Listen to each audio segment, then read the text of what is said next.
Saya bersama 4 orang mewakili Kelurahan Kampung Buya, Kecamatan Mariso, mengucapkan terima kasih kepada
warahmatullahi wabarakatuh.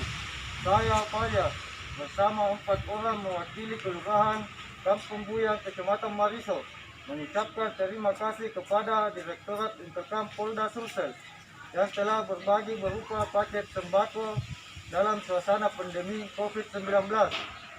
Kami mendukung pemerintah dalam pelaksanaan PSBB di Kota Makassar. Terima kasih.